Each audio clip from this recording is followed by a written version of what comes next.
All right. Welcome back to episode 2 of Better Living and Twinning Pod. I am Natasha Parks, And I'm Ashley Johnston. and we are work twins who are agents of change with the University of Florida IFAS Extension Duval County. We provide educational programs in the areas of family resource management, personal financial management, nutrition, and wellness.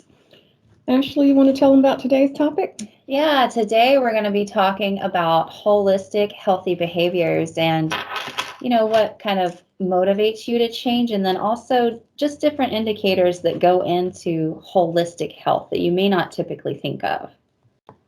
Nice, nice. So, Today we're going to today we're going to discuss about what drives you. In our environment, we talk a lot about the social determinants of health, health outcomes, and data.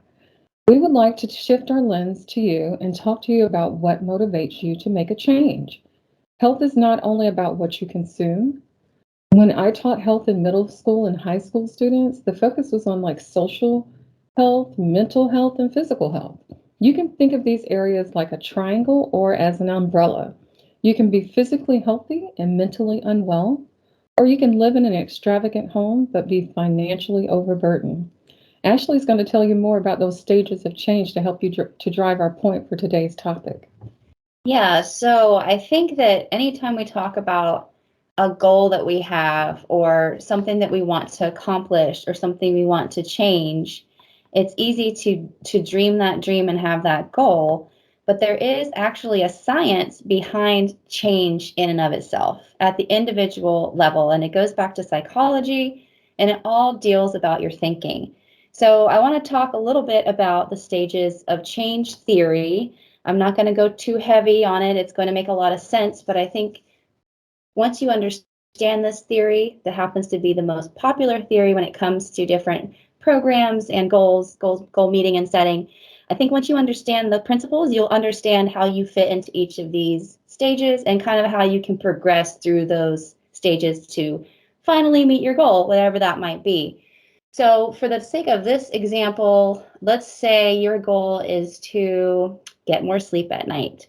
So if you've never thought about getting more sleep at night, then you would be in that first stage. So that is a stage, that's stage one. That's called pre-contemplation, meaning you've never thought about getting more sleep. Once you enter that thought process of, you know what, maybe I need more sleep at night. Now you're starting to think about it, you're contemplating it. And so you're in stage two, that's contemplation phase. And then the next one is going to be, okay, how do I get that accomplished? Yes, I need more sleep. That's established. I need to get more sleep. I'm going to. How am I going to do it? So, what are some different things you can do to reach your goal? Let's say you're addicted to your phone or your TV, like a lot of us are, right? Like we're constantly checking. Always. Right. And so at nighttime, maybe you set an off timer on your TV. Maybe you don't watch TV past 9 o'clock anymore. And you might not fall directly asleep, but that's the time you go to your bedroom. That is the action phase. When you have set that timer on your TV to turn off at a certain time, you are in action. Now, you have to keep doing that along with a lot of other behaviors to make sure you get more sleep at night.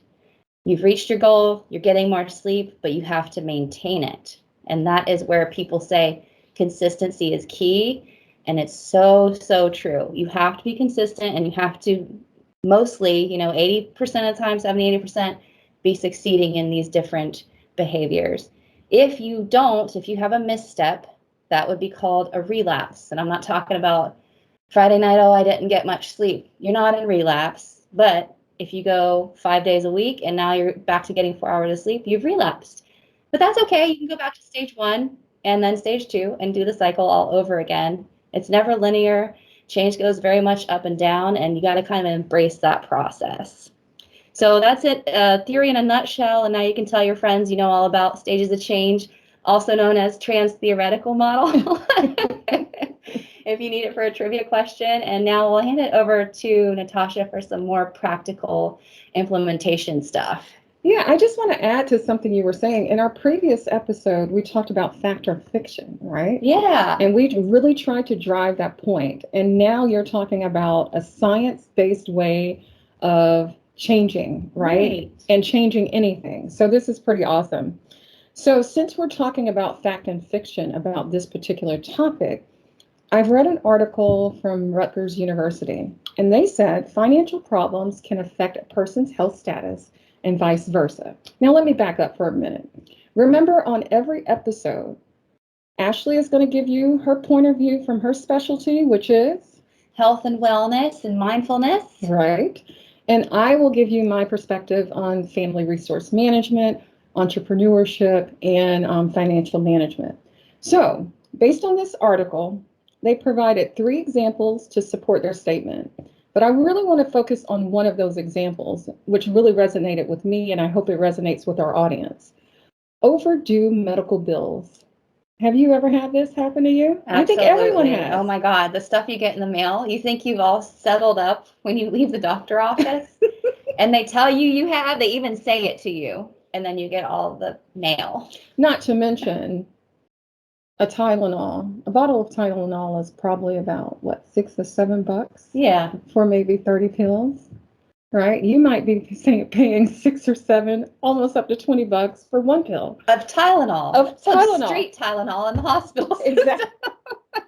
So my point is, medical costs are very large. A lot of people suffer from having medical bills, meaning they can't afford to pay them. Their insurance didn't cover all of it, and you have this balance. So let me tell you what this article was saying.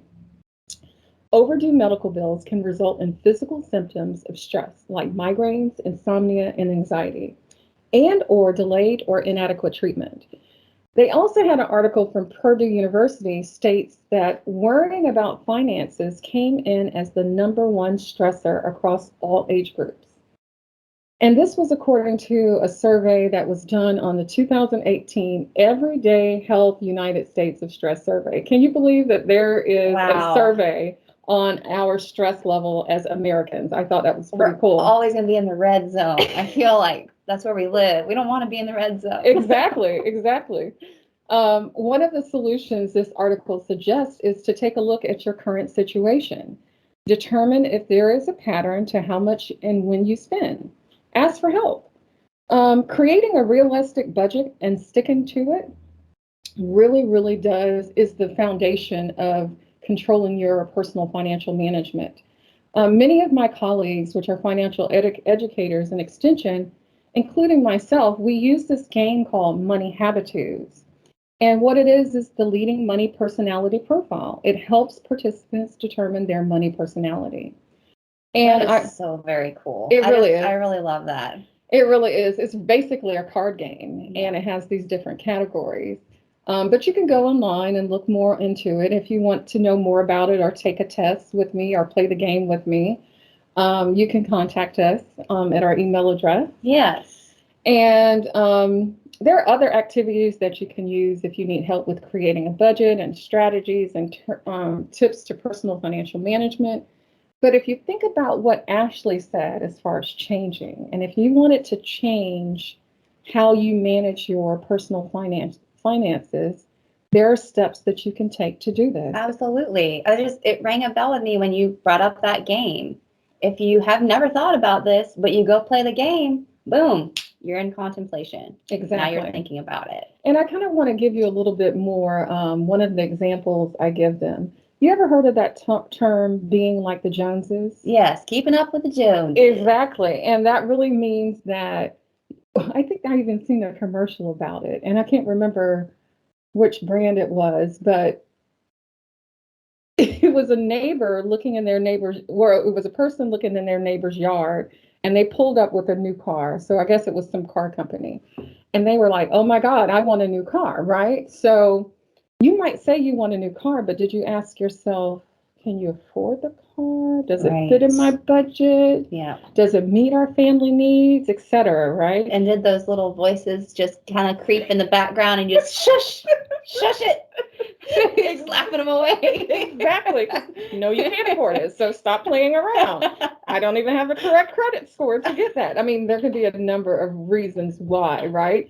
But this particular game kind of helps you identify your money personality. So before you start spending, You identify what your personality is. Then the next step is to ask yourself if it's a need or a want, and then you just go through the rest of the steps. So we have programs at UF to help you with these different things. It doesn't matter which county you're in. We provide online classes as well as in person. So, Ashley, I think we gave a lot of fact and fiction today. What do you think? I think so too. I think that we are on the facts track here today. Exactly. So, as I stated, our episode 2 had to do with holistic healthy behaviors. A lot of times people think of healthy behaviors as just like a physical health. But remember, we talked about the mental health, the emotional health, Yes, and physical health. and they're all related. They're all related. If Right. one area is lacking, it affects all the other areas too. Exactly. It is your umbrella. Exactly. So we want you to stay tuned to episode 3 on being proactive or reactive. And thanks for joining us with Better Living and Twinning. All Oh, and right. I want to mention our email address, because we did mention our email address earlier. You can definitely reach out to us. It's betterlivingandtwinning@gmail.com.